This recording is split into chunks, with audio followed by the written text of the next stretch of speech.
Welcome back to Believe You Can Paint. Sometimes your minis talk to you, and in this episode that's exactly what happened. As I was digging through my gray pile of unpainted minis, I saw these guys. These are the Wamps from Cthulhu Wars. And as soon as I saw them, I was like, wow, this would be really cool if I painted these like they're from the Upside Down. Can I do it?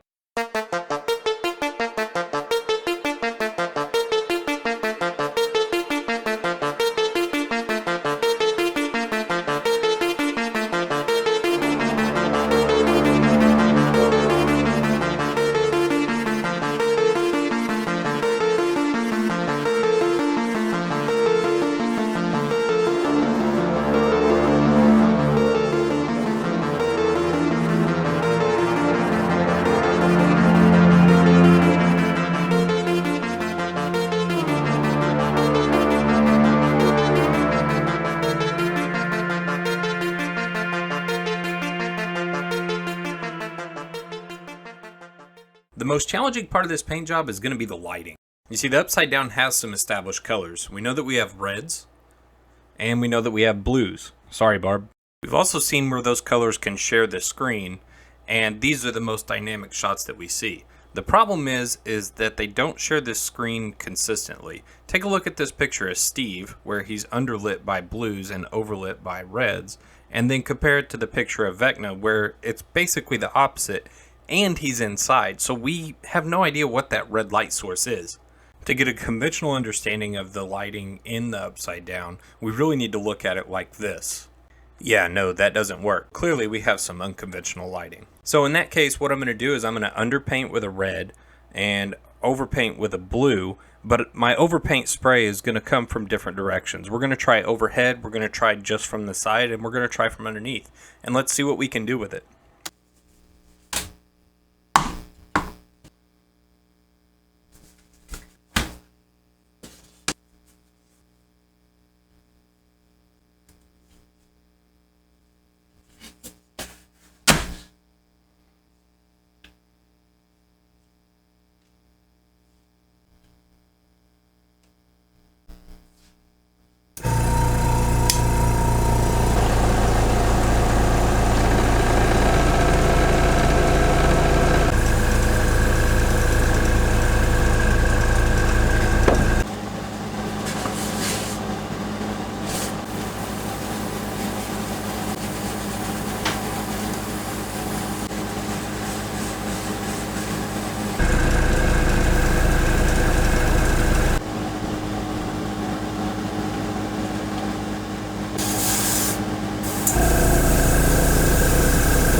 So at this point, I'm definitely not sure if I'm going to pull off the look of the Upside Down, but I am very, very happy with how these are looking.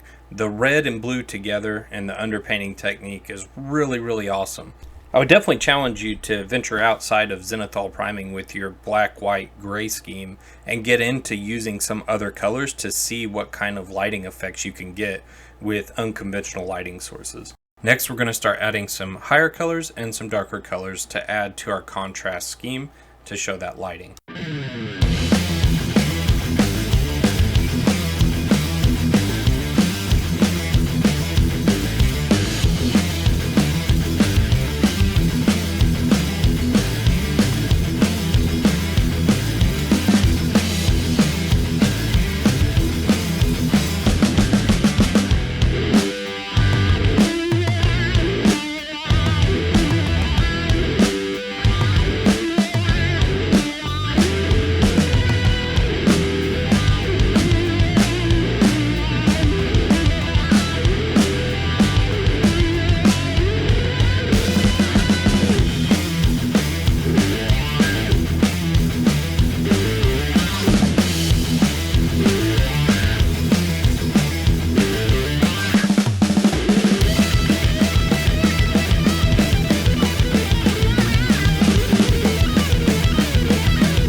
So at this point I felt like I had achieved a color range that I was happy with.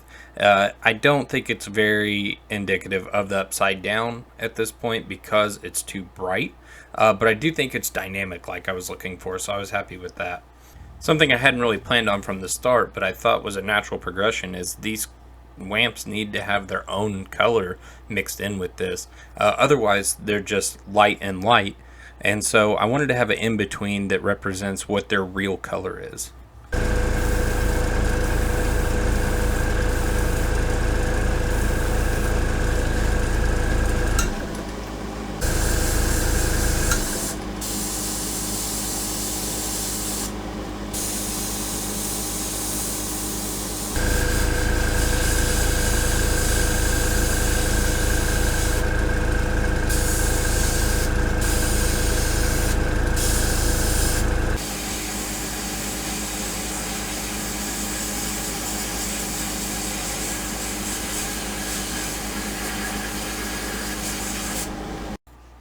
Now that we've got the eerie flesh tone laid in, it's time to just start adding some details. I wanted to do some otherworldly things with this, so I tried black nails, which I liked.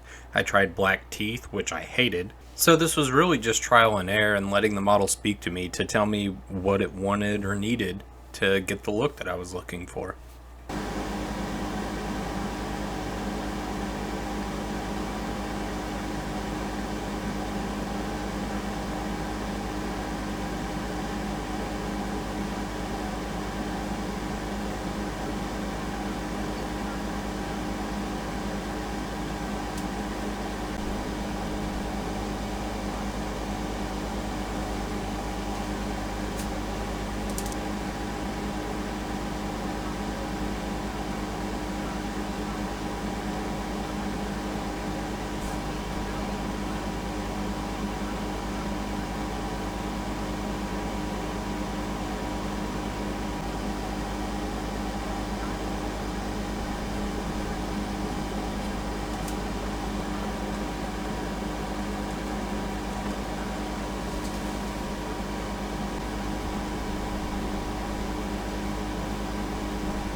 One of the biggest challenges in miniature painting for me is learning when to stop.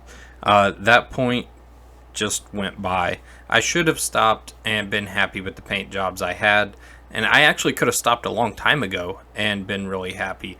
But I kept pushing it and pushing myself, and I felt this desire to try something really new that I hadn't tried before, and that was painting lightning. I've watched a video on it, and conceptually I understand how to do it, but there are some technique factors that I haven't really mastered yet. And so I decided, hey, I'm never going to master it if I don't try it, so I'm going to try it on these miniatures. And I kind of regret it because it took away from the paint job being the upside down and turned it into like lava. I don't know. It definitely doesn't look like red and blue lightning or what I planned on, so maybe just stopping was the right decision here. Either way, I didn't, and I did come out with paint jobs that I really like. So you guys decide, does it look like the upside down? Does it look anything like what we wanted to do? I'm not sure, but I'm happy, and I'm glad I tried it. Thanks for sticking around, guys.